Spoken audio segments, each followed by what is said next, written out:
yo, pues como que me interesó también la música, me interesaba la pintura, y en general tenía como una sensibilidad a muchas cosas que me llamaban la atención. Entonces, cuando decido qué voy a estudiar, lo dudé mucho si iba a hacer música o iba a hacer artes plásticas, pues. Y entonces me defino por artes plásticas, pero en el proceso, que era lo que hablábamos ahora, en el proceso me retiro y me aburro profundamente de la escuela de artes plásticas y sentía que esto era como súper pretencioso, que querían cambiar el mundo, y yo sentía que, por ejemplo, en la música había un sentido mucho más abstracto, ¿sí? En la materia musical, y fuera de eso había cierta libertad que yo sentía que en las artes plásticas no había, ¿no? Como el discurso, por ejemplo, ¿sí? No había tanto discurso alrededor, sino simplemente la música se hacía y era un sistema de comunicación más directo. Entonces, por eso también me interesé mucho en la música y por eso me retiré muchos años de la universidad, casi 8 años. Sí, estuve retirado de la universidad hasta que volví al final de los 90 a terminar la universidad, cuando ya todos mis compañeros, incluido usted, que habían entrado conmigo, ya habían terminado ya hace rato. Sí, pero digamos que en ese proceso yo hice como una parte de mi carrera, la hice de una manera empírica, pues. Entonces, me metí a estudiar síntesis de sonido y programación, digamos, digital de música durante casi 2 o 3 años solo en mi casa, con un sintetizador y un secuenciador, y ahí estuve trabajando durante muchos años. Y de eso resultó un disco que se publicó a mediados de los 90, ¿sí? Entonces, digamos que a mí a la final, a estas alturas, yo creo que el problema del arte no es un no es un lenguaje único, sino que yo creo que son muchos lenguajes que están como, que tienen muchas cosas en común, que cada uno tiene una especificidad, que tiene una materialidad, pero a la final el problema de la creación siempre va a ser el mismo.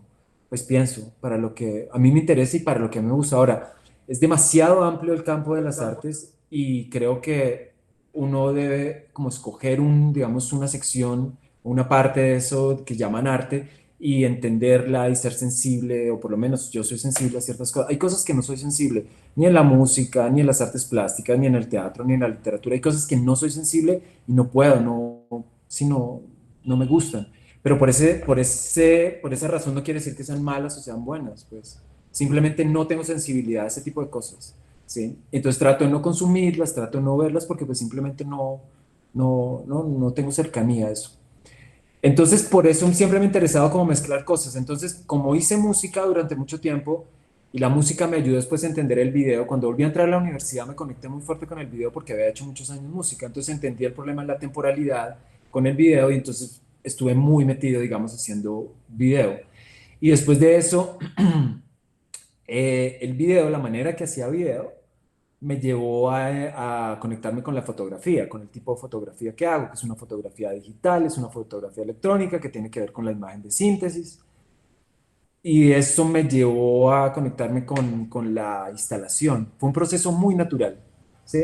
No, yo nunca busqué como hacer instalación, sino que fue un proceso, digamos, natural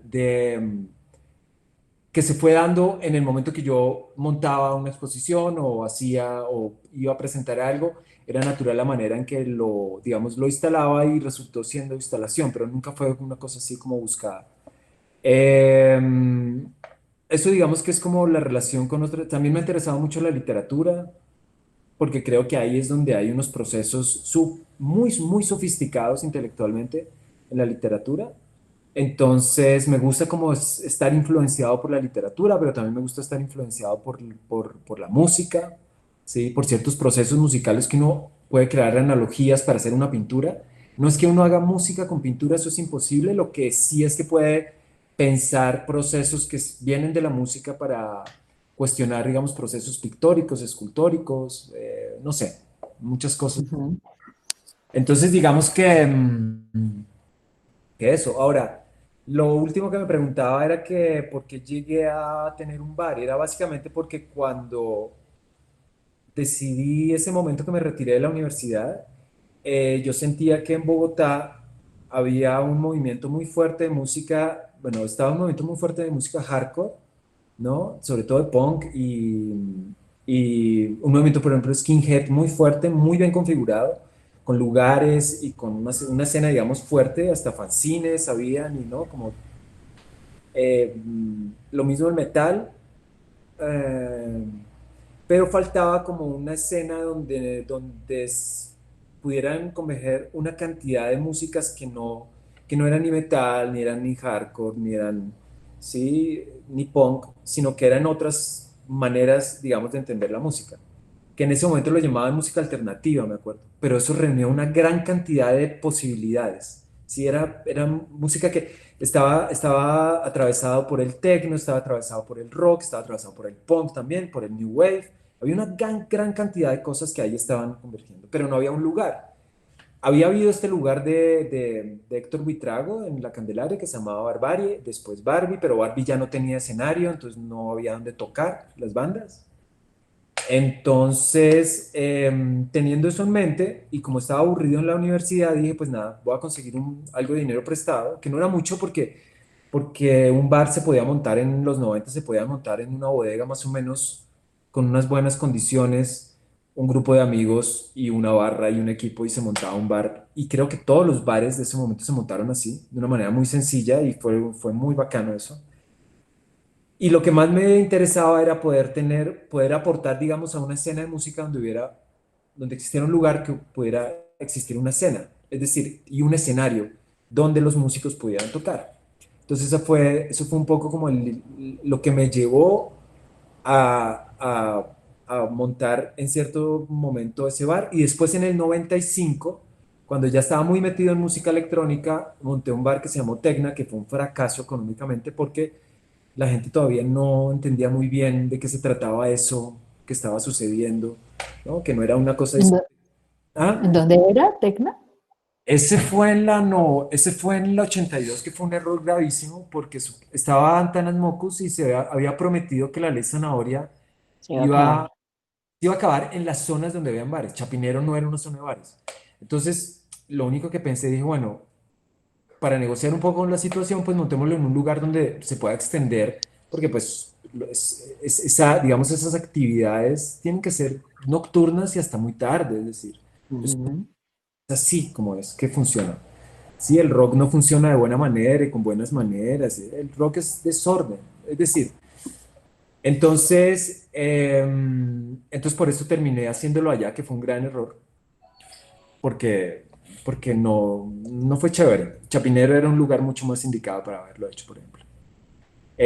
Y eso me llevó también a pensar en la construcción de una escena, que creo que una construcción de una escena musical es muy parecida a la construcción de una escena en las artes plásticas.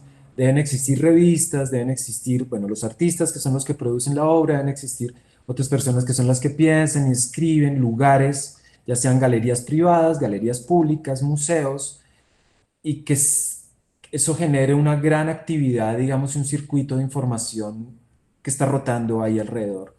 Eh, que eso no solamente sucede en la escena de la música, sino también en la escena, pues, del arte, ¿no?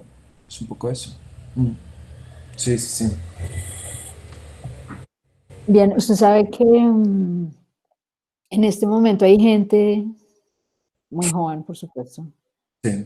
que cuando uno le dice que hubo una época en Bogotá en la que uno podía salir hasta las 6, 7 de la mañana sin Mm. que nadie viniera a a prenderle la luz ni nada de esas cosas, Sí. quedan como, ¿cómo? Sí, Y sí, todos están como súper aconductados y ya se sí. van a Ujú. las 3 de la mañana. Sí, sí, sí. Pero bueno, Sí, eh, sí. pero en la Galería Santa Fe, por ejemplo, tenemos un proyecto de reactivar la noche bogotana. Ujú, ujú. Entonces, dice Diana que si vamos a hacer un amanecedero, sí, Claro, vamos a claro. hacer un amanecedero en la Galería Santa Fe. Entonces, tenemos un proyecto de reactivar la noche bogotana y bueno, la galería de noche, porque pues debería ser como una alternativa para hacer por las noches después de que le cierran a uno todo. Ajá, ajá. Y, y pues la idea de eso es como recuperar como esa libertad que en Ujú. algún momento tuvimos de pues, hacer Sí. lo que quisiéramos. Pero bueno, eso es otro Pero tema que lo es que tratamos. ahí hay otra cosa que a mí me parece que es clave y es que las escenas de arte siempre están atravesadas por otro tipo de escenas. Si la escena de Ujú. rock siempre está, si uno revisa, por ejemplo, las escenas que estaban históricamente, si uno revisa ciertas ciudades y dice, bueno, ¿qué es lo que estaba sucediendo?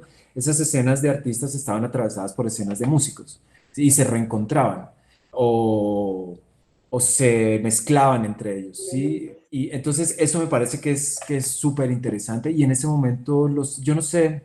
Sí, sí, sí, sí, fue chévere ese momento por eso. ¿Usted tiene planeado reactivar su grupo, su colectivo Pues lo que pasa es que, sonoro? pues lo que pasa es que durante los noventas yo tuve como varios proyectos, digamos.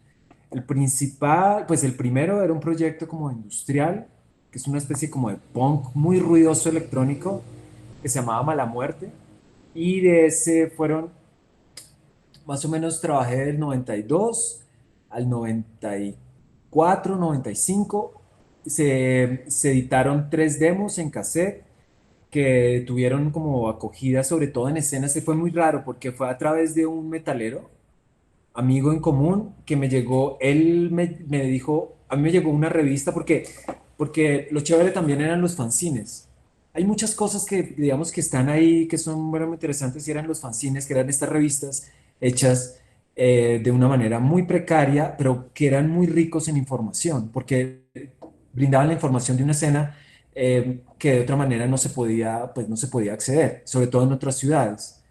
Entonces, a través de un amigo en común, un metalero, me dio un fanzine que era de Eslovaquia y me dijo, esta gente a lo mejor le interesa la música que ustedes hacen. Entonces mandamos un cassette a Eslovaquia, esta gente nos respondió por fax, que fue genial, diciendo que era, pues, que era muy extraño recibir este tipo de música de Colombia, porque realmente en ese momento, a principios de los 90, el mundo no, ya había entrado una globalización muy fuerte, pero no era tan evidente como es ahora. Entonces, tuvimos contacto con una escena, digamos, europea, pues que para nosotros era muy especial y era muy raro. Eh, entonces, esos cassettes se distribuyeron allá, salieron reseñados en diferentes, digamos, como fanzines eslovacos y de esa zona de Europa. Después hicimos contacto con México, con Brasil, con Perú, también de escenas como underground, gente que, sí, escenas muy pequeñas, era muy poca gente la que trabajaba y hacía música o editaba en cassettes. Y en el 95 entonces editamos el primer disco que recogió como eso, digamos como esa etapa. Y después de eso hubo otros proyectos, digamos de música también electrónica, un poco como minimalista y bailable, digamos, pues dance. Y a finales de los 90 con Camila Corredor, que seguimos trabajando los dos juntos, comenzamos un proyecto que se llama Nogram. Y con ese proyecto hicimos varias presentaciones. Por ejemplo, hicimos uno que ya estaba más insertado dentro de lo que era la escena de las artes plásticas. Ya no era dentro de la escena del rock, sino la escena de las artes plásticas. Entonces, la última exposición que se hizo en Espacio Vacío, que era el lugar que dirigía Jaime Iregui y que el dueño era este coleccionista que había ayudado a esa galería, ¿cómo se llamaba? Gaira, ¿cómo es que no me acuerdo ahora en este momento? Que ¿Cuál? era sí, que era la que estuvo muy metido Danilo Dueñas, Carlos Salas y Jaime Iregui. Es que No eran sé, ¿alguien de alguno de los 25 que estamos aquí se acuerda de eso? ¿Cómo se llamaba esa galería o cuál era? Yo no me acuerdo. sí. Pero bueno, Bueno, fue una galería en los 80 que fue importante porque digamos que fue un momento ahí como de Gaula. Gaula.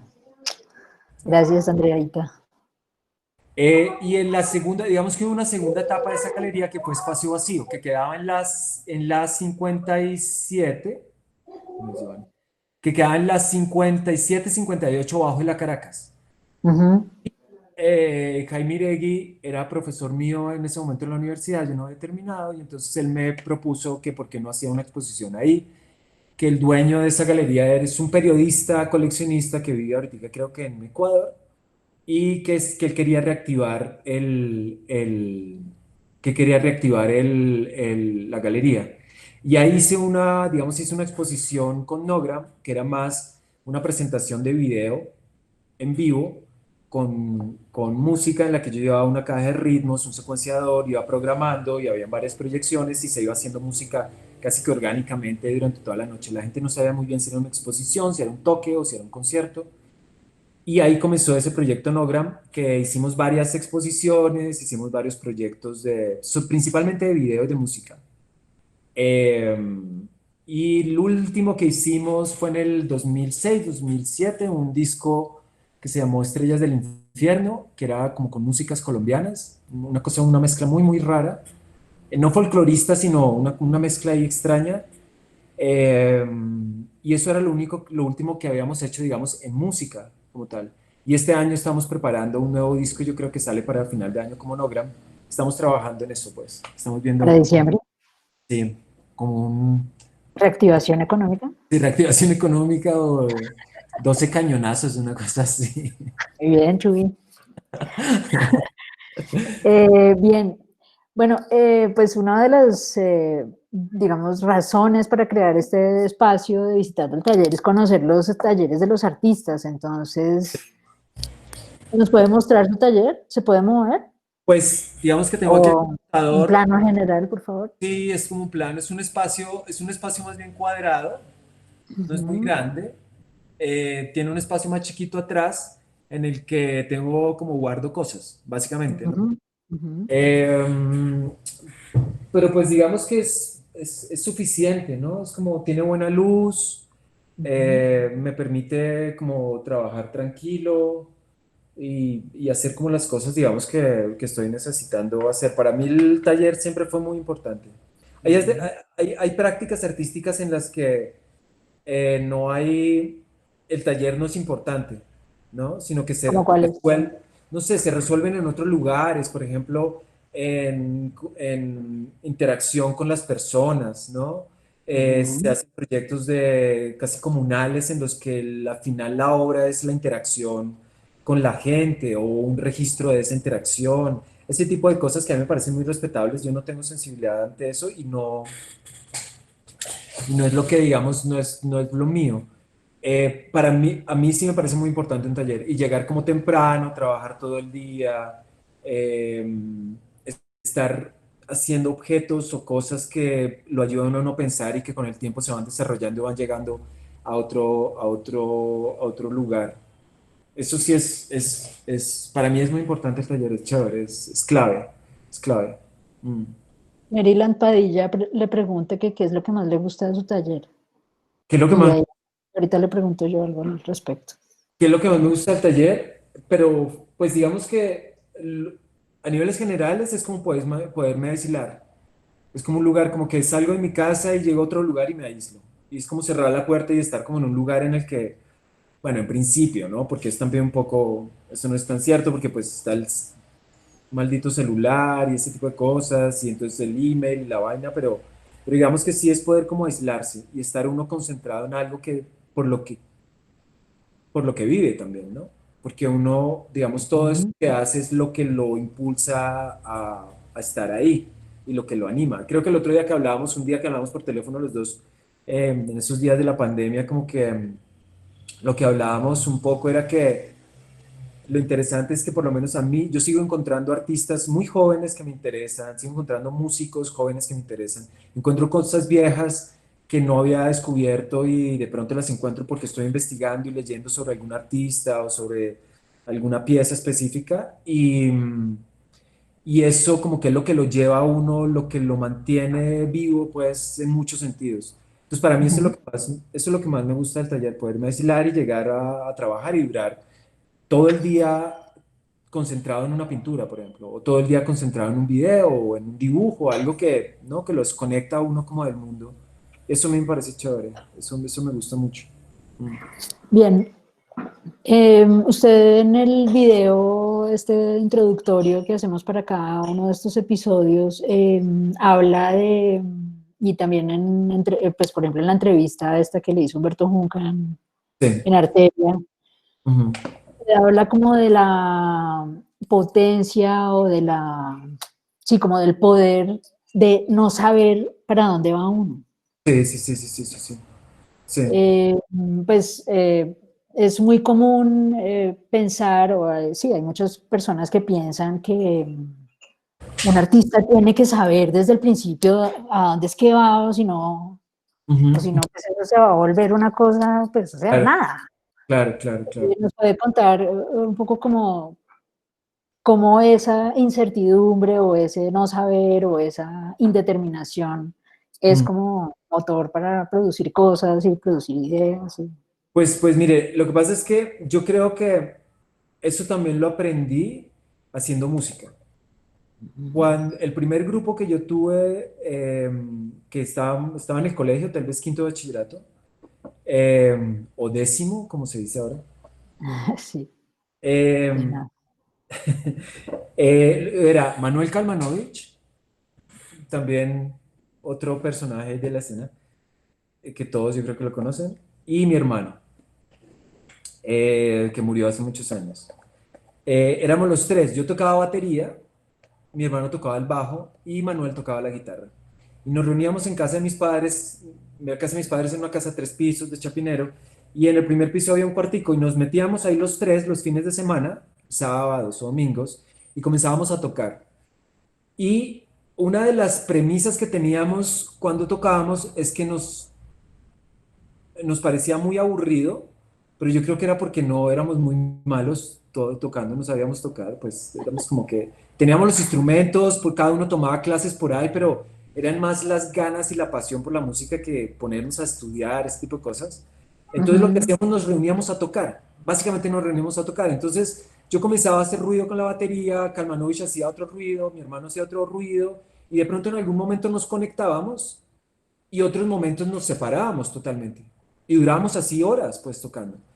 Y después cuando nos sentábamos a hablar, muy adolescentes, casi niños, lo que decíamos es que lo más interesante que sucedía en esos toques era que por qué razón el bajo tenía que agarrarse a la batería. Que cuando mi hermano sentía la necesidad de pronto unirse a algún ritmo que yo estaba haciendo, podía ser chévere, pero que en otros momentos se podía ir a otro lado y podía hacer lo que se le diera la gana y yo no tenía que por qué seguirlo.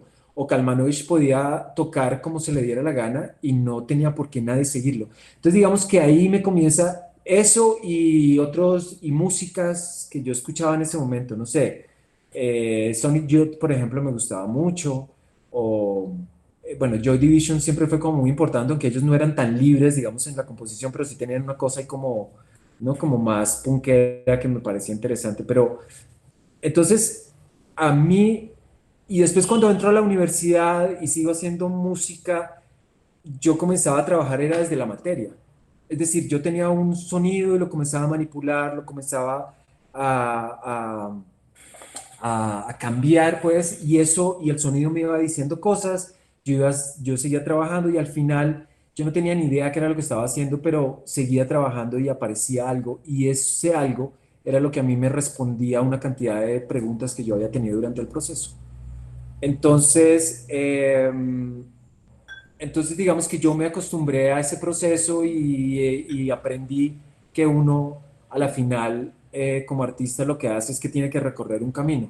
Si ese camino, si yo sé a dónde voy a llegar, pues no tiene sentido recorrer el camino. Entonces yo lo que hago es que simplemente me pongo a trabajar y voy como soltando ideas y en el proceso voy configurando cosas.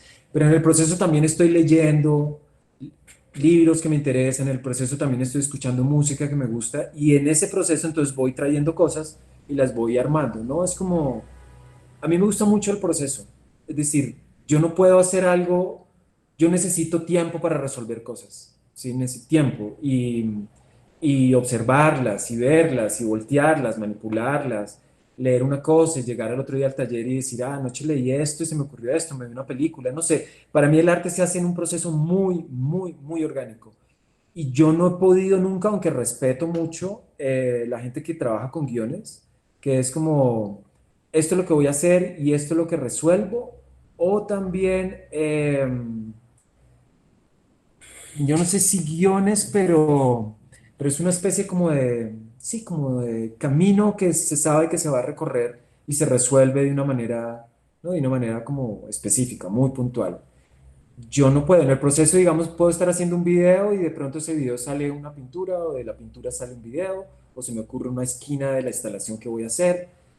Entonces, yo confío mucho en eso, pues, ¿sí? Desconfío mucho cuando tengo las cosas claras, me da mucho susto. Siento que Ujú, las cosas claras deben estar cuando ya están hechas y cuando ha pasado un claro. tiempo. Por ejemplo, la exposición que tengo ahorita en La Cometa es una exposición que me invitaron, ¿no? Que me llamaron, me dijeron, ¿por qué no hace una exposición ahora? Yo ya tenía un cuerpo de trabajo como hecho, entonces dije, bueno, hagámosla, me parece chévere. Ellos me abrieron las puertas de la galería para decirme, ¿por qué no hace algo acá? Me parece, han sido muy generosos conmigo en ese sentido, la galería. Em, entonces, es el momento que ya pasó un mes, ya se termina este sábado, y es el momento en que todavía voy a la exposición y todavía miro y hay cosas que no entiendo o que me estoy dando cuenta que sucedieron. Ujú. Hasta ahora me estoy dando cuenta de cosas que sucedieron. Aparentemente, eso en algunos artistas les parece que no debe suceder. A mí sí, yo sí creo que es por ahí la cosa. Creo que es por Bueno, sí. bueno, y usted es profesor hace mucho tiempo. Sí. Yo fui profesora por 10 años y llegué a un punto en el que me irrité, Ajá, ajá. porque no sé, bueno, no vamos a hablar de mí, pero Sí. quería preguntarle, pues usted, ¿cuánto lleva? 16, 19 años siendo Yo profesor? ya comencé en el 2002 a dar clase. 17, 17. 18. Sí, sí. ¿Usted, digamos, aplica esa misma alabanza por la incertidumbre y Sí, la indeterminación sí, a sus estudiantes? O sea, el estudiante que le llega con, profe, la tengo clara, usted que lo sí. raja de una, que, ¿cómo No, promueve usted esa es que yo lo que creo, confianza en lo incierto? sí, es que yo lo que creo es que el arte tiene que ser un lugar donde la duda es el motor. Y no es porque sea más especial que otro, sino porque el comportamiento del arte tiene unas condiciones específicas. Es decir, la religión se basa en la fe, la ciencia es demostrable. A mí el arte me parece que debe ser duda, ¿sí? Entonces, y eso yo lo siento mucho ahora cuando doy clase. Yo siempre he dado clase, digamos que siempre he sido profesor de la Escuela de Cine y Televisión en la Nacional, en el área de audiovisual experimental, videoarte, arte sonoro, ese tipo de cosas. Y ocasionalmente me llaman de otras escuelas, como la de los Andes, la de la Tadeo, hasta la Javeriana alguna vez di, que son más escuelas de arte específicamente. Esta es una escuela de cine, entonces es chévere porque es una ambigüedad ahí, ¿no? Es diferente. Pero también he dado muchas veces clase en escuelas de arte específicamente. Y me parece que yo sí he encontrado un vicio muy fuerte en los estudiantes, que eso se lo debe a los profesores, lo siento mucho, pero pues es la academia la que los está formando, en el que ellos llegan con una suerte de, muchas veces hasta diagrama. ¿Cómo se llama eso? Que es como un circulito con una flechita, otro circulito, Diagrama de flujo. como un diagrama de flujo, ¿sí? Y muchas veces me presentan un diagrama de flujo en el que la idea es esta, voy a hacer esto, mando a hacer esto y el resultado va a ser esto. ¿No? Yo personalmente no entiendo cómo una obra se resuelve de esa manera. Lo siento, pueden haber artistas, y eso creo que es lo válido y lo rico del arte, pueden haber artistas que lo pueden resolver así y sustentan su práctica en esa metodología. Yo no puedo.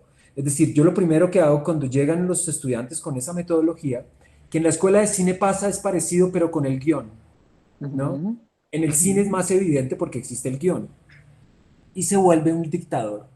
Igual que los estudiantes en las escuelas de arte hacen esos diagramas de flujo, que es el mismo sistema del guión que se encuentra en una escuela de artes, exactamente el mismo, ¿sí? Ujú. Entonces yo lo que simplemente hago cuando sucede eso es que cojo ese guión y se los quito, porque se ha convertido en una tabla de salvación y prácticamente los veo como que se comienzan a hundir y a ahogarse porque es una tabla que los sostiene.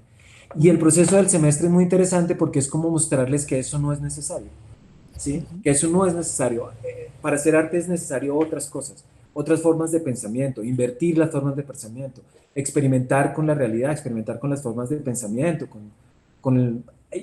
hay otra gran cantidad de metodologías para llegar, digamos, a resolver una obra de arte, más que una cosa pseudocientífica, pseudofilosófica, pseudo humanista, porque también, ¿no? Entonces escoger casi que ilustrar ideas que vienen de libros que los artistas no entienden, que no tienen conocimiento, pero para parecer a veces como más inteligentes, entonces comienzan, y es como, pero sí, pero ¿Como ni cuál eso. soy?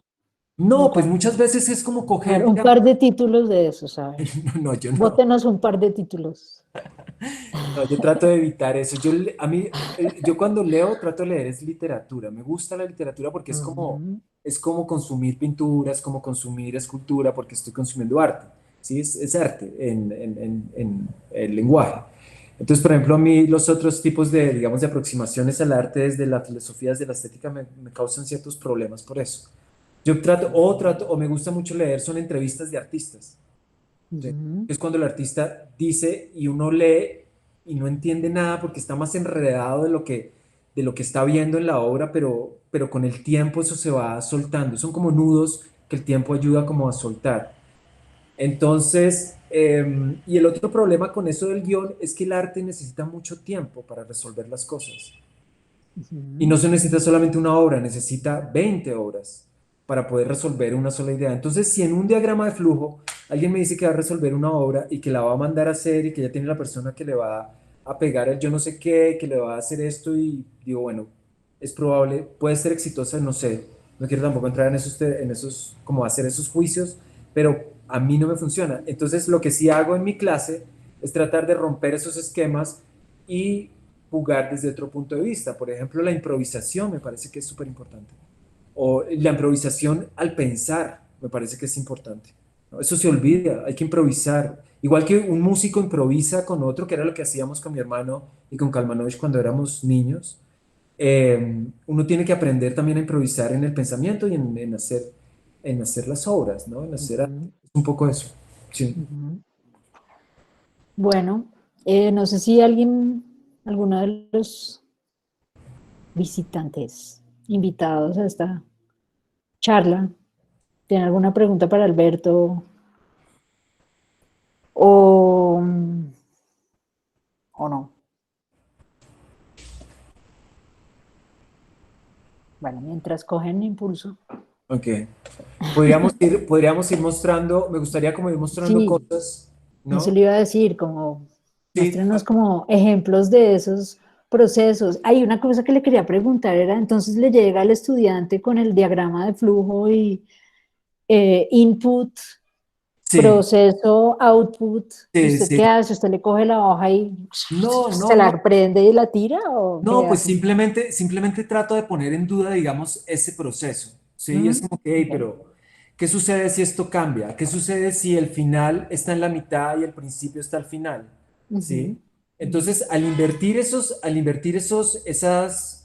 digamos, esos, ¿cómo llamarlo? Como esos elementos que se colocan ahí como una verdad. Al invertirlo, simplemente esa verdad se convierte en una duda y se puede convertir en una mentira, por ejemplo, y ujú, se derrumba. Y al derrumbarse, me parece que se vuelve una cosa súper interesante porque entonces el estudiante comienza a reaccionar ante imágenes, sonidos, ideas que antes no aparecían porque estaban ocultas bajo ese esquema como tan rígido, ¿sí? sí.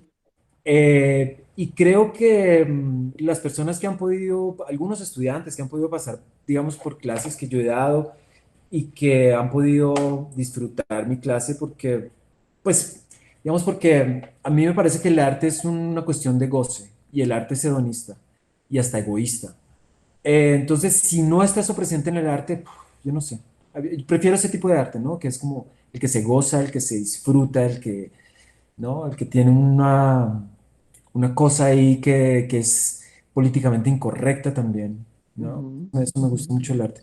Y he tenido la oportunidad a través, digamos, de ser profesor, he conocido artistas y me he hecho amigo de artistas que son amigos ahora. Carlos Bonil es un gran amigo mío con el ujú, que he trabajado, he hecho algunas cosas, los hemos hecho juntos como artistas y lo conocí en mi primer semestre, cuando la primera vez que di clase en la universidad, Carlos estaba ahí sentado al frente en una clase de arte sonoro y nos hicimos ujú, muy amigos y seguimos siendo muy amigos. David Peña, que ahorita es profesor de la Nacional, que también fue estudiante, pasó por una de mis clases en la Nacional y somos amigos y es un excelente artista, fantástico. ujú, Eh, Andrés Jurado, que ahorita no está acá. Iván Argote también fue alumno mío, después pues seguimos siendo amigos y nos seguimos hablando. Hay muchos artistas y eso ¿Tiene también, amigas mujeres, artistas mujeres? artistas mujeres. Ahora que me pregunta, es cierto. ¿No? ¿Yo? Aunque yo ya no soy artista, Pero pero... usted no fue estudiante ni nada. Ah, pero usted dice artistas mujeres Ah, bueno. En la vida. en la vida, sí, claro, muchas. Principalmente cineastas y Ujú. músicas también me parecen súper interesantes. Lo que pasa es que a mí, yo no tengo ese problema, yo sé que hay un problema de género muy fuerte, pero yo trato es como de observar es la obra y ante eso es como es del putas, es súper buena esa obra o no me gusta tanto y ya después el problema del género, no sé, no le paro muchas bolas a eso, ¿sí? Pero sí, claro, mujeres artistas me gustan muchas. Bueno, Mm. bueno, entonces muéstrenos lo que nos quería mostrar. Aquí hay una pregunta que está chévere de Arturo Neira. Neira. En el diagrama de flujo hay lógica, ¿no es válida? Pues a mí es que me parece que en el arte la lógica, no tiene lógica tener lógica en el arte. ¿Sí? Es decir, el arte tiene que tener un sistema eh, que desarticula la lógica. ¿Sí? Macedonio Fernández, el escritor argentino, que es fantástico, a mí me gusta mucho, él decía que para hablar él nunca hablaba del arte, sino hablaba de la novela, y se refería al arte como la novela, porque era un escritor. Y entonces él decía que si uno va a escribir si uno va a hacer una novela que habla sobre la locura, no puede ilustrar a la locura, sino lo que tiene que hacer es que la novela sea loca. Es decir, la materialidad de la literatura tiene que estar enloquecida. Entonces, por eso es que cuando uno lee una novela o un libro o cualquier texto de Macedonio Fernández, hay neologismos, él cambia y modifica el lenguaje, el español lo vuelve, sí, lo enloquece, realmente lo vuelve loco o lo enloquece, pues. Entonces a mí me parece que lógica, no, la lógica, sí, yo no estoy de acuerdo con la lógica en el arte. Hay demasiada lógica en el arte ahora, pienso, ¿no? Todo está muy... Y hay mucha lógica también en la música, también, ¿no? Todo es lógico, es como que, pero ¿para qué tenemos, si ya la realidad es lógica, ¿para qué la lógica aplicarla o llevarla al arte? El arte no necesita la lógica, creo. No necesita. Bien. ¿Qué opinas, Arturo? Arturo es otro amigo de la Segunda Guerra Mundial. ¿Cómo así? Trabajamos, trabajamos hace muchos años, él trabajaba en IPES y yo ahí en IDARTES. Ah, chévere. Pero no conozco a Arturo. ¿Sí conozco a Arturo o no? No, Arturo Ujú. es de otro mundo. Bueno, Bueno, veamos, cuéntenos. Ay, mire, otra vez. siguiente. Quisiera que Alberto nos comentara cómo fue. ¿Hay qué? ¿Cómo fue su experiencia en la maestría de la Nacional? Edwin Ah, Sánchez. Edwin. ¿Qué hubo, Edwin? Antes de Edwin, Arturo dice inconsciente. Sí, es chévere ese término. Sí, no hay que tener que tampoco conciencia en el arte. No hay que tener conciencia. El arte se está cambiando mucho, pero hay una cosa ahí con el arte que me parece que debe ser más necio. Sí, debe comportarse de una manera más incorrecta, pero no políticamente, sino es más complejo que eso. Pero una cosa, eh, muchas personas dicen que el arte es una forma de producir conocimiento sobre el mundo, sobre la Sí, vida, sí, sobre el arte mismo. sí, claro. Entonces, si no hay como un proceso lógico, digamos, ¿qué Sí. tipo de conocimiento es el que uno El que uno adquiere, adquiere o puede producir a partir de arte? pues es un conocimiento que está basado sobre la no lógica, sobre sobre el caos, por ejemplo, Ujú. sobre la incertidumbre. Es que uno lee, por ejemplo, a, no sé, Boris Vian, ¿sí? Que es como ese escritor francés que se nombraba el último patafísico, que tiene esos libros bellísimos, fantásticos. Uno lee eso y eso es, en el otoño en Pekín, ni es en Pekín, ni es otoño, los hombres digo, género masculino, él le pone nombres de mujeres y a algunas mujeres nombres de mujeres Entonces uno lee y es un enredo, pero es supremamente divertido. Es decir, es enloquecedor, ¿sí? El estado mental es otro. El comportamiento, la Exacto. realidad se disloca, la realidad se Ajá. quiebra. Entonces uno observa otra cosa. ¿M? Y ahí es Ujú, donde hay una claro, gran cantidad de conocimiento. Uf, muy bien. muchísimo. Claro, no es científico, es otro, no es religioso, es otro, pero es supremamente valioso. ¿M? Ujú. Bueno, Edwin, quisiera saber cómo fue su experiencia en la maestría de la Nacional. Estuvo bien, estuvo bien. Yo creo que las maestrías están hechas para, es decir, cuando uno entra a una maestría, creo que todos los sistemas de maestría son, eso es una cosa homogénea. Yo la hice aquí en Colombia, he hablado con gente que la ha hecho en Alemania, que la ha hecho en Argentina, que la ha hecho en Inglaterra, en Estados Unidos, y creo que todo el sistema es el mismo. Es como que llega una cantidad de gente que ya tiene una carrera o que hizo o que hizo un pregrado y que tiene cierta experiencia, y básicamente lo que hacen los profesores ahí es tratar de hacer zancadillas todo el tiempo, y lo que uno tiene que hacer es ser muy fuerte y hacerse responsable de lo que está haciendo. Y ese hacerse responsable es simplemente ser muy juicioso, estudiar mucho y defenderse, porque cada entrega en una maestría es ¿cómo se llama? Como una solfa, una cosa así, que son como 10. espantoso. Exacto. Entonces yo creo que en todos lados es igual. Para mí me fue bien, creo que fue un momento en mi carrera que venía haciendo video y multimedia, y por alguna razón yo creo que también por eso entré a la maestría, porque yo necesitaba un cambio, y lo giré, se viró muy fuerte hacia lo plástico. Entonces desde ese momento, hace 10 años que hice la maestría, más o menos, volví otra vez a pintar, volví otra vez a hacer escultura, me reencontré con con la instalación que hace mucho tiempo no hacía.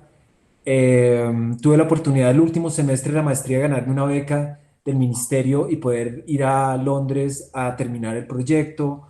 Fue chévere, se dieron una cantidad de condiciones que para mí fueron claves y fueron importantes, y para mí fue súper enriquecedor. Y estuvo bien. Yo creo que si uno hace una maestría como para uno, es para uno, no es para nadie más, es para uno. Ujú. No es absolutamente personal, y el compromiso y todo. Mm, sí, sí. Andrea Triana quiere saber cómo construye sus pinturas. Em, son a partir a veces de collage, a veces de dibujos digitales, em, y así voy construyendo las imágenes. Eso a nivel, digamos, de la imagen, pero es que la imagen no está construida solamente como imagen, sino la imagen también tiene un proceso mental.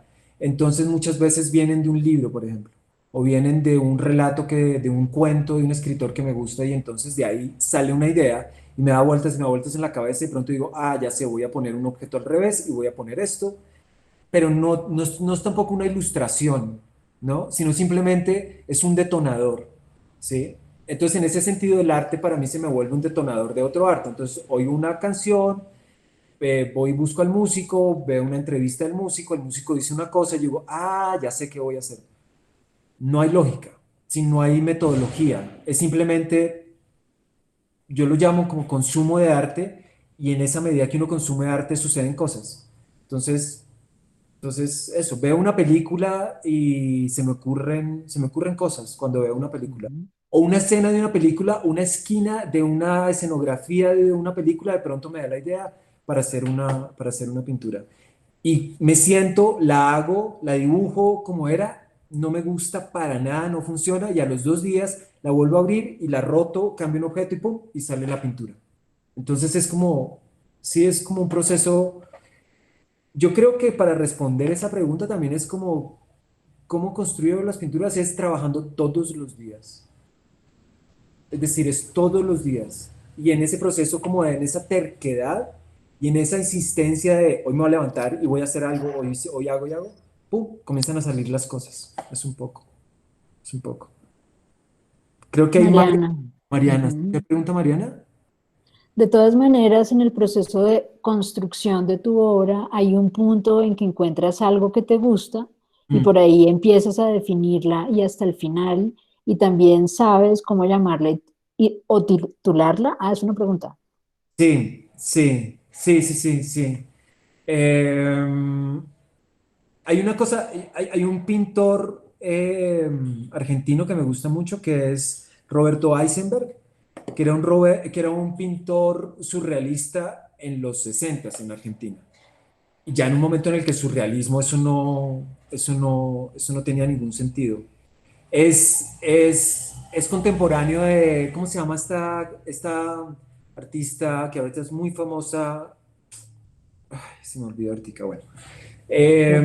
Y él decía, hay un libro muy bello que es unas entrevistas con Roberto Eisenberg, y él lo que decía, por ejemplo, es que le interesaba del surrealismo le interesaba era el automatismo, que es lo que cree que realmente el valor del surrealismo era el automatismo, más allá del onírico y ese tipo de cosas, era el automatismo. Y en el automatismo también está la improvisación, es parte, digamos, del automatismo. Entonces, él lo que hacía para pintar es que él dibujaba y dibujaba y dibujaba y dibujaba y dibujaba por días, ¿sí? Y en un momento dado, él decía que necesitaba volver a la realidad y escogía un solo dibujo y ese dibujo lo llevaba a una pintura de una manera súper clara, súper... Si ustedes revisan en la obra de Roberto Eisenberg, se van a dar cuenta que eh, era, voy a mandar a Eisenberg, ¿sí? Un momento, a ver si aquí lo encuentro para pasarles sí, aquí les voy a pasar como el, sí. Eh, entonces, para responderle a Mariana un poco, es que si hay un momento en el que hay que volver a la lógica, porque finalmente el arte se tiene que comunicar. La diferencia en que hay entre la locura y el arte es que la locura siempre se queda allá. El arte vuelve. Es un poco como la imagen esa se me va, de Foucault, del barco de la locura, que era este Ujú. barco que en la Edad Media colocaban a los locos en un barco y los mandaban como por el río, iban pasando por los pueblos y ahí metían a los locos. Y la gente en las ciudades, en los pueblos, veía que pasaba la locura, que me parece una imagen súper bella, porque es como que la locura va pasando por el río y es como la realidad, la cordura está acá en tierra y allá en un barco van pasando los locos. Yo creo que el arte le sucede un poco eso. El arte tiene que volver a la realidad para comunicar y otra vez ir como a esa locura que era la que hablaba Macedonio Fernández, ¿no? Que es, o si no se queda allá y el problema es que no comunica. Y ahí sí es un problema, porque sí tiene que tener incidencia en la realidad. Sí tiene que tener incidencia. Tiene que pegar en la realidad. Sí, sí, eso sí es importante. Mm. Bien. Andrea Triana quiere saber si esas construcciones, los bocetos de sus pinturas y de Sí. sus maquetas, me imagino también, ¿o no, Andrea? Si las son manuales o si las desarrolla en programas de modelado o qué, ¿cómo es? Son, Manuales son, o digitales. ¿cómo se llama? Son de las dos. Son de las dos. A, ¿Híbridas? a ver, sí, a veces sí lo Ujú. dibujo y a veces lo hago digital. Lo que pasa es que llevo también muchos años porque yo comencé a trabajar con sistemas digitales en el 90. De hecho, mi primer computador fue en el 91, ¿sí? Que era una Amiga 500 Commodore, que era una máquina increíble, sí, que en la que ya hacía animación y música y gráficas tridimensionales. Entonces llevo muchos años acompañado de un computador, muchísimos años. Entonces para mí se ha vuelto ya natural dibujar en un computador, pero yo lo considero es como un dibujo, ¿sí? Ahí hay un boceto, una idea, una primera idea. Entonces sí hay unas cosas ahí que se dan, pero también a veces de fotografía, también tomo por ahí fotos, entonces utilizo las fotos para hacer obras. Estoy tomando fotos de espacios donde llego, a veces llego a un consultorio de un doctor por ahí, de esos que son bien raros, y tomo una foto. Y muchas de mis pinturas vienen de lugares, a mí a veces me dicen que si mis pinturas son muy digitales y yo no sé qué, mis pinturas vienen de los lugares más normales de Bogotá, muchas de ellas, porque ahí es donde uno encuentra cosas muy extrañas y sobre todo encuentra una sensibilidad escultórica que la persona que cogió ese mueble y lo puso de esa manera no tenía ni idea. O lo puso ahí por una funcionalidad, pero uno que es artista se siente, lo mira y dice, uff, eso está bacanísimo, eso parece una escultura, entonces toma una foto y de ahí comienza a procesar una cantidad de cosas y de pronto hace una pintura, hace una escultura, cosas de ese tipo. Ah, Ujú. sí, sí. Bueno, dice Arturo que sí es una lógica no racional, la del arte. Una lógica no racional. ¿Eso es posible? No sé si eso sea posible, si pueda existir una lógica no racional. Yo creo que Juan David Lacerna, ese es Juan David. Sí. Es que Juan David no podría enseñar pintura igual a que se enseña video. Espere, ¿cómo es que lo que dice Juan David? Se podría. Ujú. Dele, dele. Se podría enseñar pintura igual a como se enseña video o multimedia? Revolver todo, revolver los métodos es un asunto transdisciplinar. Ay, yo no sé, Juan David, yo lo que creo, la verdad, es que es que uno como artista se tiene que inventar cómo hacer las cosas. Entonces yo no creo en que un pintor se haga pintor, en que un escultor se haga escultor. Yo lo que creo es que si uno tiene un interés en la escultura, se acerca a la escultura, estudia la escultura y se inventa la manera de hacer escultura. ¿Sí? Yo también tuve la suerte de, y en eso me voy a referir un poquito como a mi historia personal, tuve la suerte que mi padre, él es ingeniero industrial y en mi casa los objetos siempre tenían segunda, tercera, cuarta y quinta oportunidad. Entonces, entonces, las canecas de pronto tenían tapas de otras cosas o las llaves de las puertas de pronto se insertaban en otras cosas. Y en mi casa siempre pasó eso. Era porque mi papá decía que pues para qué se iban a cambiar los objetos si todavía podían vivir. Y de hecho, en la tesis de mi pregrado, yo tenía, cuando estaba terminando la carrera, yo ya me fui a vivir fuera de la casa de mis padres y tenía un apartamento chiquito por aquí en Chapinero.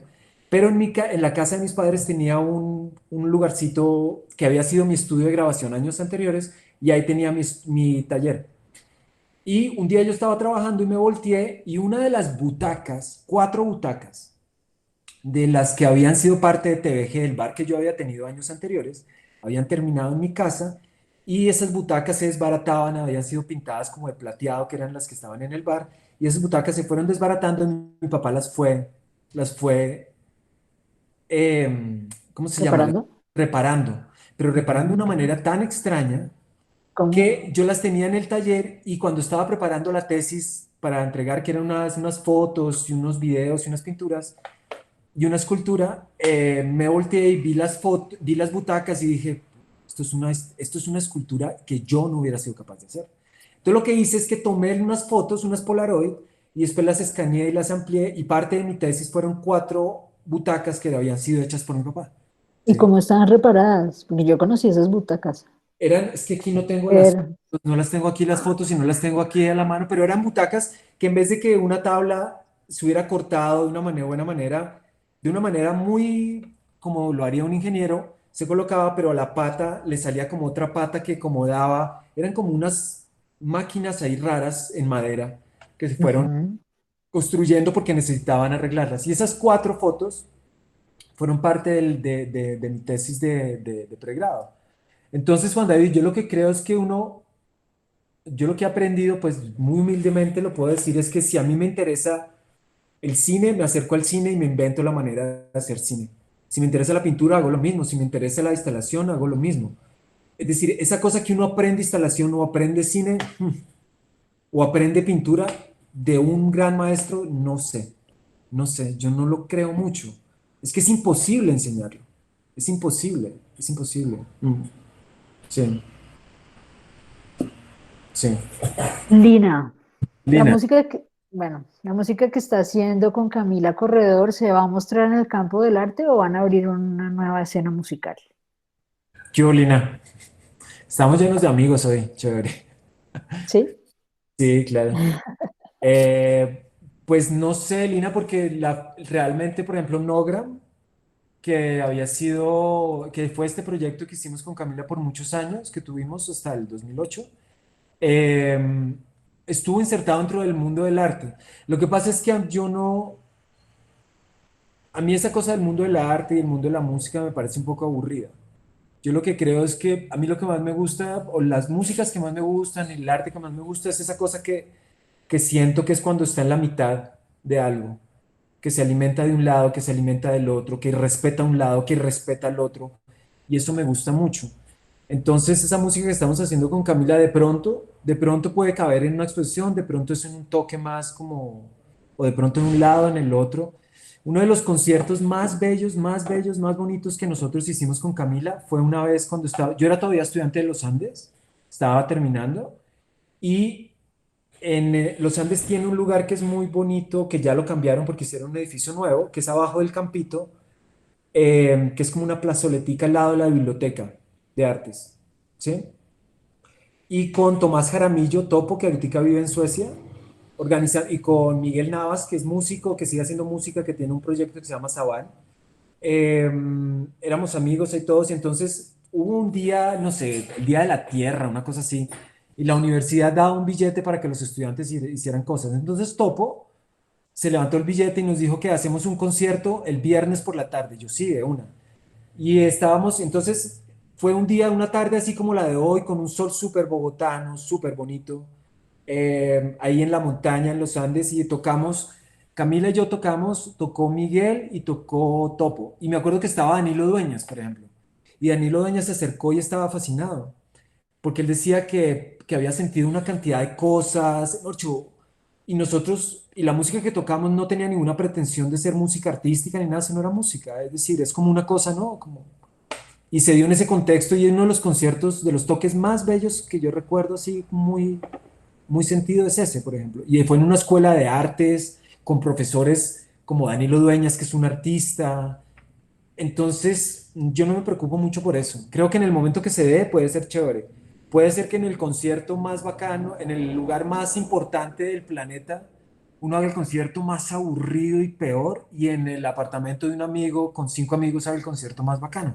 Entonces, no sé, vamos a ver qué pasa. Vamos a ver. ¿Y no va a volver a abrir bar? No, eso sí, no, Ay, no, pues. eso sí es un camello. Y Eso, ahora que toca hacer como sí, claro. abrir uno de mínimo con 100 millones, o sea, si Sí, no, no. no. Pero es que el otro día que hablábamos también con Humberto Junca, también hablábamos de eso. Todos esos bares que hubo en Chapinero en los 90 eran como lo que llaman en México antros, que me parece ¿Mm? que es un término súper acertado. Eran lugares chiquiticos, eh, muy relajados, con mucha calidad musical, por ejemplo. Ujú, Ahí uno iba a escuchar música y aprender sobre música, ¿sí? Y ahí ujú. se aprendía música. Yo ahí aprendí muchas cosas escuchando y preguntando. Y después de la rumba, uno se iba con un amigo caminando o para el apartamento de un amigo, o en fin, y seguía hablando de la música y uno aprendía. Es decir, y creo que es ahí donde se aprende. Ujú. Ahí yo aprendí mucho, ahí yo aprendí mucho, mucho, mucho. Mm. Bueno, Mariana pregunta que si las clases han sido por internet y que cómo ha sido la experiencia, pero a mí me gustaría aprovechar esa pregunta de Mariana para preguntarle cómo le ha ido en todo esto de la pandemia. Bien, bien. Em, ¿Pero ¿Usted, en qué sentido? usted por qué cree que está pasando esto? ¿Cuáles han sido sus reflexiones sobre su futuro como artista, como persona, como, Ujú. no sé, animal humano? Bueno, no sé. Sí, pues yo no sé, yo creo que, pues yo tengo muchas dudas con lo que está pasando, creo que es un cambio como súper fuerte en el que está sucediendo, creo que hay que tener cierto cuidado y no perder libertades que se han ganado con los años. Ujú, Pienso que es una cosa, en la medida de lo posible, si uno la puede observar, es interesante porque es un momento histórico muy extraño que nos tocó vivir, ¿no? Y como artistas también habría que reflexionar qué es lo que está sucediendo, cómo es esa sociedad en la que estamos viviendo y en la que hemos, ¿no? En la que estamos metidos, cómo es esa sociedad en la que estamos metidos, en la que en una sociedad en la que lo digital es tan importante. ¿Qué significa eso? Que me parece que es clave, ¿sí? Yo llevo pensando en lo digital desde el principio de los 90, llevo ahí metido en eso como echándole cabeza en lo digital, qué es lo que sucede, cómo son esos sistemas de alienación tan fuertes de lo digital, cómo nos trastoca la realidad, cómo la realidad se convierte en otra cosa a través de lo digital, cómo nos manipula también lo digital, ¿no? ujú, Cómo no solamente uno consume lo digital, sino que lo digital lo consume a uno también, porque pues los algoritmos de Facebook, están todo el tiempo alimentándose del comportamiento que uno tiene simplemente con hacer clic allá, con hacer clic allá, acá. Eh, entonces, no sé, yo creo que todo está por venir.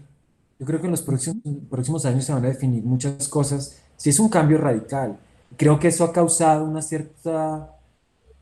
cierto trauma social, ¿no?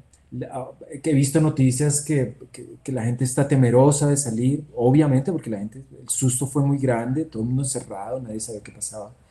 Eh, Creo que sí tenemos que pensar que hay que volver a una normalidad porque pues ahí está la vida, ¿no? Ahí está la vida. Una de las cosas que más me dio ganas de volver a hacer, yo ya venía un tiempo atrás pensando en hacer música y siempre he hecho música.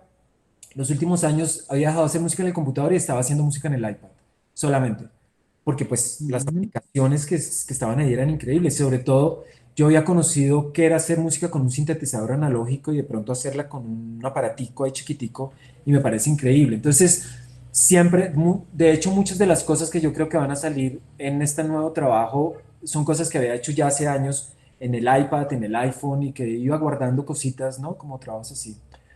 Pero una de las cosas que más me llevó a pensar y que discutimos con Camila, como de, bueno, vamos a hacer este año un disco, es casi como vamos a preparar música para que cuando se pueda volver a tocar tengamos algo hecho. ¿Sí me entiendes? Como, Ujú. puta, esto hay que nos tenemos que preparar para que cuando esto vuelva a ser normal, tener toda la fuerza para volver a tocar en vivo, volver a encontrarnos, ¿no?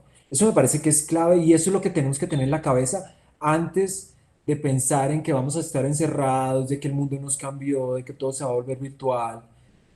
No sé, yo creo que en la medida de lo posible va a haber un momento en el que todo va a retornar a cierta normalidad.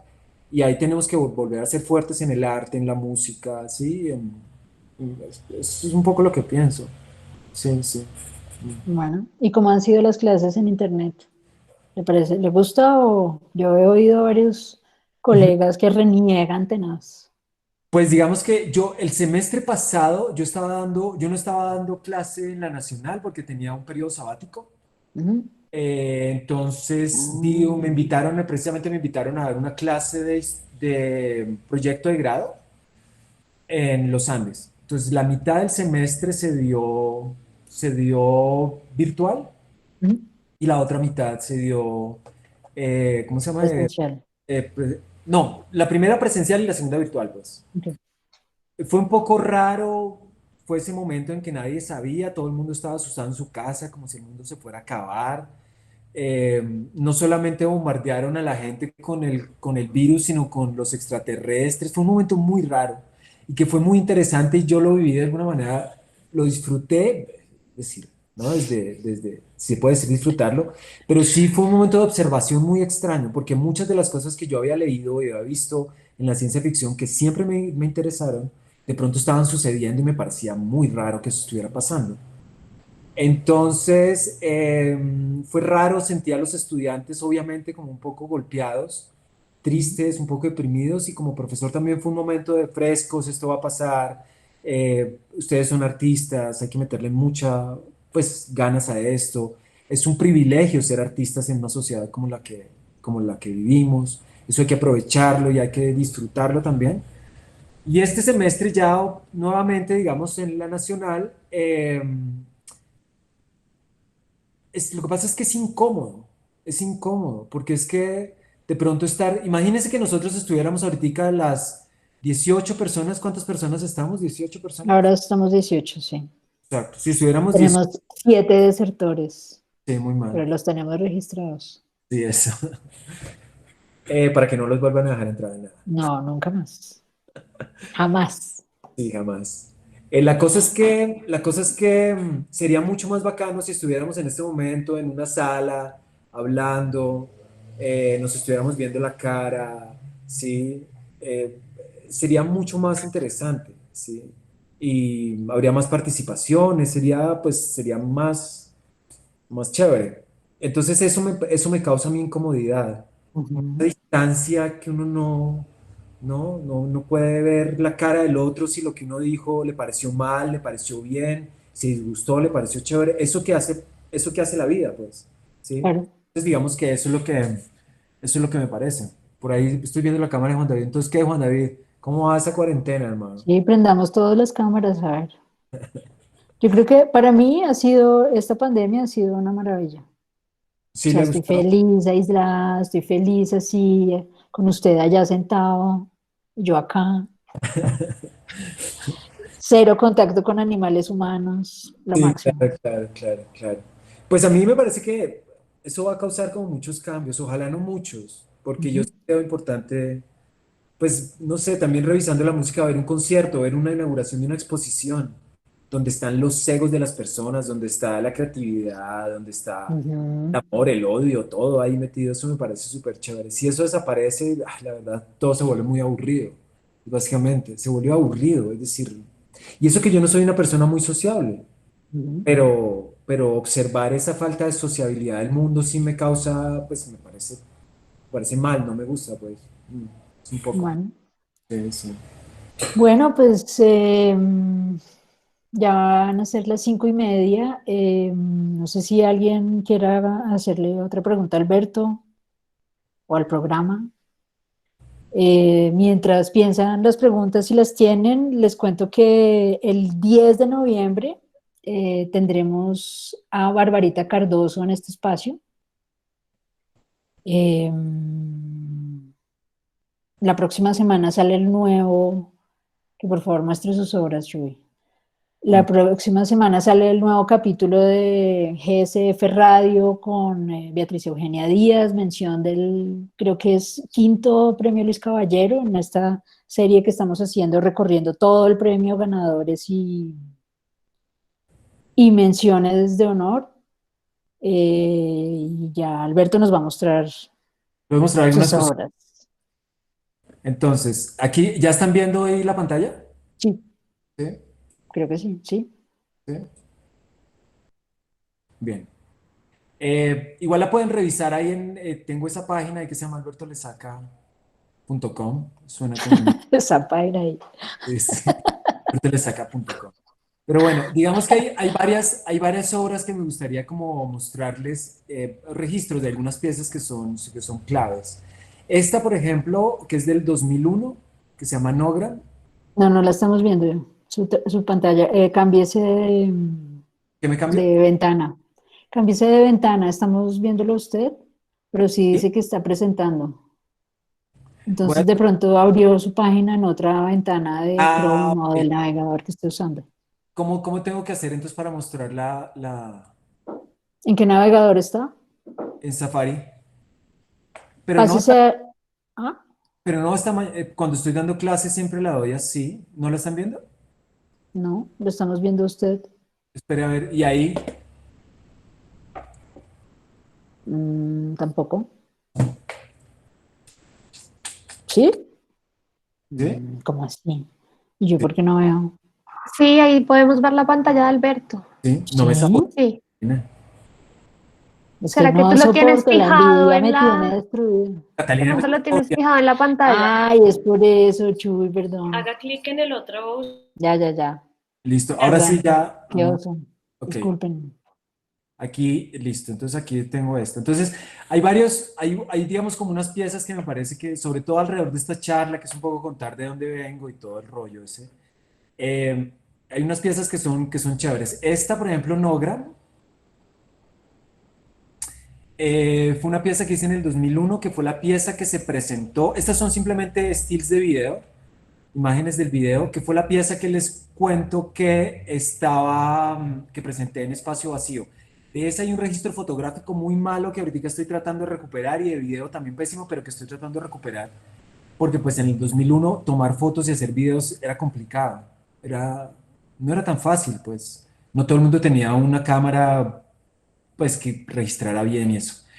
Y esta recorte fue el segundo toque que hicimos con Camila en la Alianza Colombo-Francesa del Centro, en el que adentro, simplemente el día de la inauguración, me voy a bajar aquí un poquito, que aquí debe estar, acá, eh, estoy yo, y aquí está Camila, ¿sí? Camila estaba grabando ahí en tiempo real, y yo mezclaba en el computador la imagen que venía de ahí con unos videos, Y esta máquina que ven acá era un sampler, caja de ritmos, donde estaba todo el sonido almacenado. Y el computador, si se dan cuenta, la foto delata el año, porque me tocaba cargar, para esos toques me tocaba cargar con este monitor y con este monitor del computador más la torre, ¿no? Era poco portátil, por eso disfruto ahora un iPad realmente, porque era un camello tocar. Y entonces iba tocando en vivo, ¿sí? Iba tocando en vivo y en un momento me aburría de tocar, eso estaba sincronizado con videos y esta pieza se llamaba recorte porque eran imágenes que tenían que ver con cromas en televisión.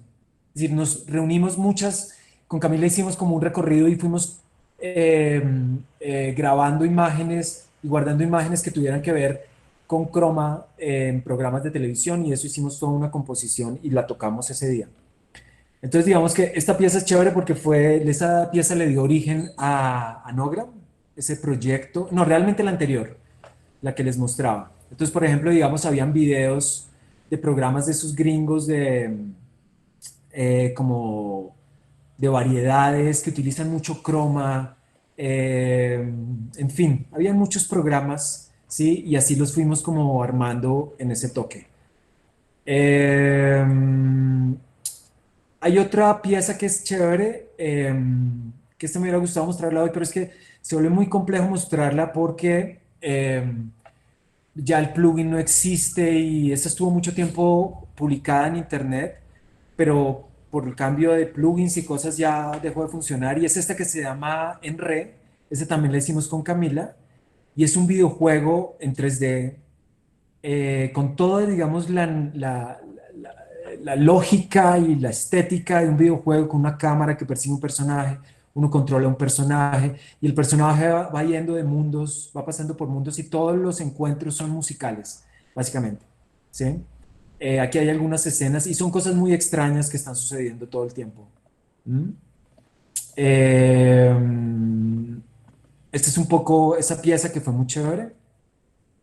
Y a partir de esta pieza, estas son simplemente pues imágenes del videojuego, porque ahorita solamente se puede jugar en un computador que tiene el programa de ese momento, eso se vuelve un camello. Es un problema con la tecnología, digamos, ese tipo de cosas. Si quieren lo pueden revisar ahí son imágenes. Está esa, por ejemplo.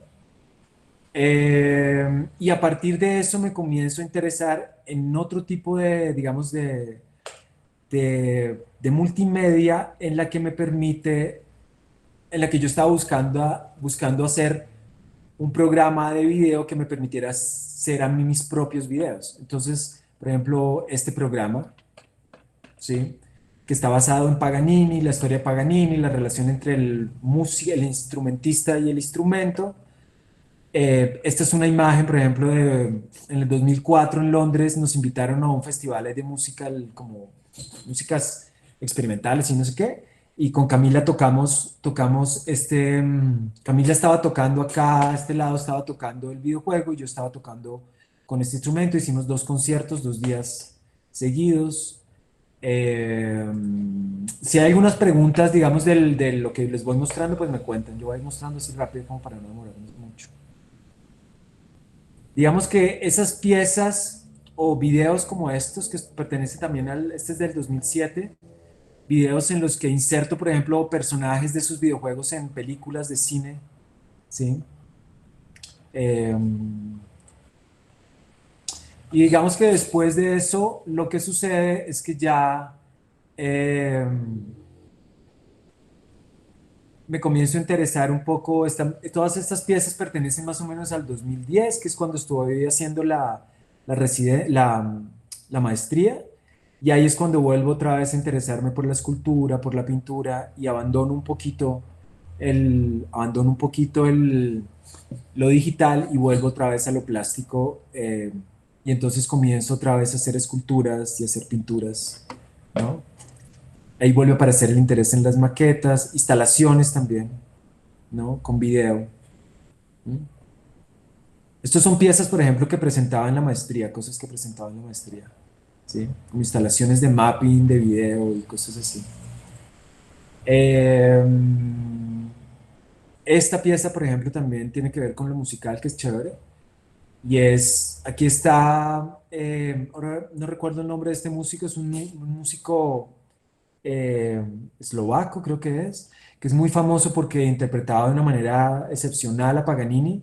Entonces yo programé, hice una aplicación en la que mi mano se movía, generaba esta cantidad de dibujos automáticos que recordaban a las cuerdas de un instrumento y al mismo tiempo controlaba a este personaje. Esto es también una expresión por ahí, en esa misma época en Londres que presentamos eso, lo presentamos ahí. Mm, por ejemplo, proyectos de fotografía como estos, que son intervenciones digitales sobre fotografías tomadas aquí en la Nacional, unas, y otras en un proyecto que hice aquí en Bogotá y en Londres, años atrás, en el 2012. Este fue el proyecto que me presenté a la beca del ministerio para terminar la maestría y me fui. Y eran estas fotos, era como una investigación sobre la llegada de la arquitectura modernista en Bogotá y en Londres. Y finalmente algo que yo no sabía es que habían llegado el mismo año y que aquí estaba Rotter haciendo la Nacional y que en Londres en el mismo año estaba Lubetkin haciendo ¿cómo se llama? La piscina de pingüinos.